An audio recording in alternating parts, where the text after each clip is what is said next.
मालती घर में आराम कर रही थी। तबीयत नहीं ठीक थी उसकी, हल्का बुखार था और थोड़ी कमजोरी भी आ रही थी। अभी 1 महीने पहले ही बच्चे को जन्म दिया था, तो थोड़ी कमजोरी तो स्वाभाविक ही थी। इसलिए मालती अपने घर में आराम कर रही थी, लेकिन सुकून था। कम से कम अब उसका परिवार भूखा नहीं मर रहा था। हाँ, मालती का अंतर्मन थोड़ा विचलित था, थोड़ा उदास था, क्योंकि आज अपने दूध मुहे बच्चे को उसके माता पिता को सौंप दिया था और इसी वजह से आज उसका मन भी बहुत उदास था। उधर बिरजू को सरपंच जी ने बुलाया था। गांव में पंचायत लगी थी। आज बिरजू और उसके परिवार को कटघरे में खड़ा किया गया था। सारे लोग बिरजू को देखकर कानाफूसी किए जा रहे थे। जो चुप थे वो उन्हें ऐसे घूर रहे थे जैसे पता नहीं बिरजू और उसके परिवार वाले कोई जघन्य अपराध करके आ गए हों।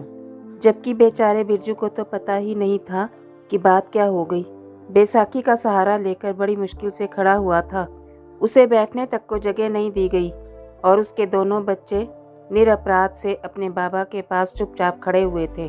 क्यों अचानक से पंचायत ने उसे और उसके परिवार को बुला लिया? बस यही बात उसके दिमाग में चल रही थी। थोड़ी देर बाद पंच आए और पंचायत शुरू कर दी गई। पंचों में से रामेश्वर जी बोले, क्यों रे बिरजू, तेरी पत्नी मालती कहाँ है? उसको भी तो लाता। जी बाबूजी, वह घर पर आराम कर रही है। उसकी तबीयत ठीक नहीं है। काहे तबीयत ठीक नहीं है? सब पता है हमको। अभी के अभी उसको बुला यहाँ पर। गांव के दबंग मुन्ना लाल ने बिरजू को घूरते हुए कहा। सब लोगों ने उसकी हाँ में हाँ मिलाई। बिरजू को ही भेजा गया उसके घर उसकी पत्नी मालती को लाने के लिए, जबकि उसके 7 साल के दोनों जुड़वा बच्चों को वहीं पंचायत में रोक लिया गया। बिरजू को गांव के ही ईश्वर लाल के साथ पैदल भेज दिया। बिरजू जैसे तैसे अपनी बैसाखियों के सहारे अपने घर पहुंचा। बिरजू को देखते ही उसकी पत्नी बोली, क्या बात है जी, क्यों बुलाया था आपको पंचायत में? और दोनों बच्चे कहाँ हैं?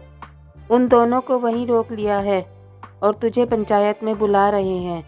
आपने कहा नहीं मेरी तबीयत खराब है? कहा था, पर उन लोगों ने कहा कि मालती को बुला कर लाओ।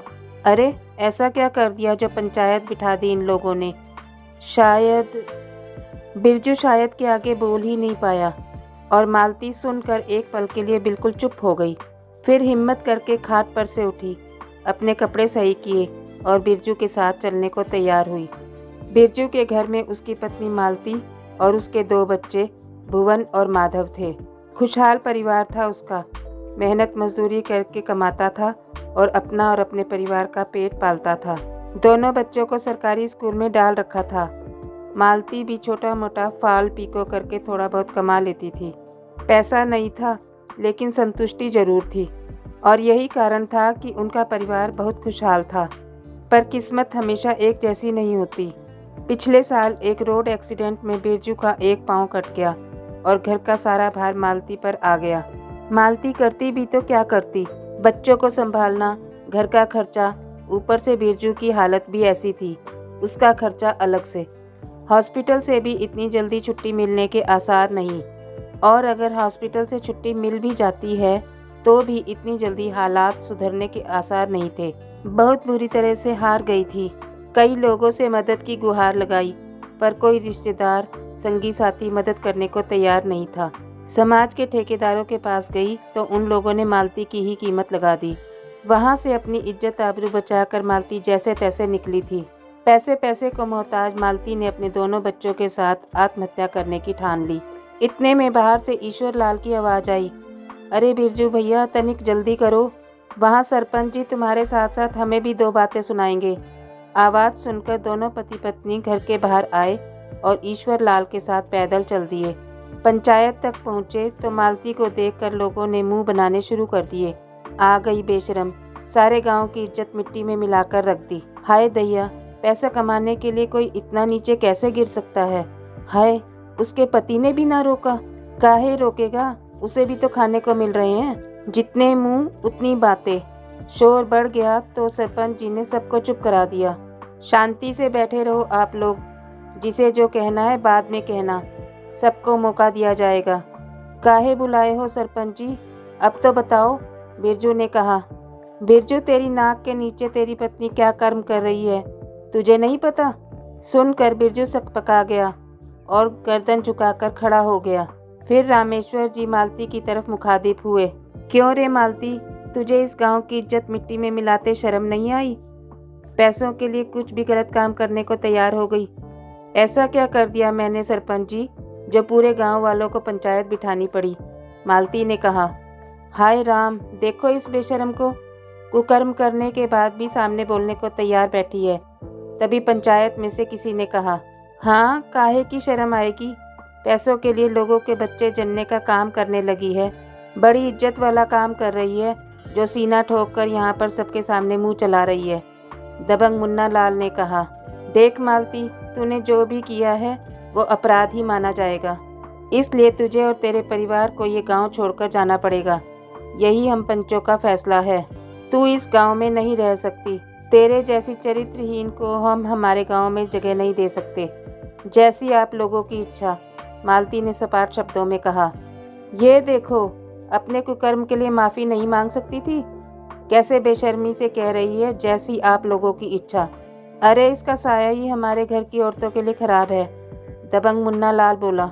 किस बात की माफ़ी मांगूं? अपनी कोख किराए पर दी थी, किसी के साथ सोई नहीं थी।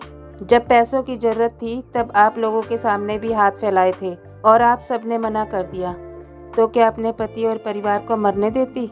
और मुन्ना लाल जी, आप तो और भी महान थे। आपने तो मेरी इज्जत की भी कीमत लगा दी थी। तब बेशर्म मैं थी या आप थे? मैं तो अपने बच्चों के साथ आत्महत्या करने को जा रही थी। वो तो भला हो उस औरत का जिसने मुझे हिम्मत दी। हर कोई मुझसे कीमत ही तो मांग रहा था, उसने भी मांग ली, तो क्या हर्ज है? उसने मेरे पूरे परिवार को बचाया।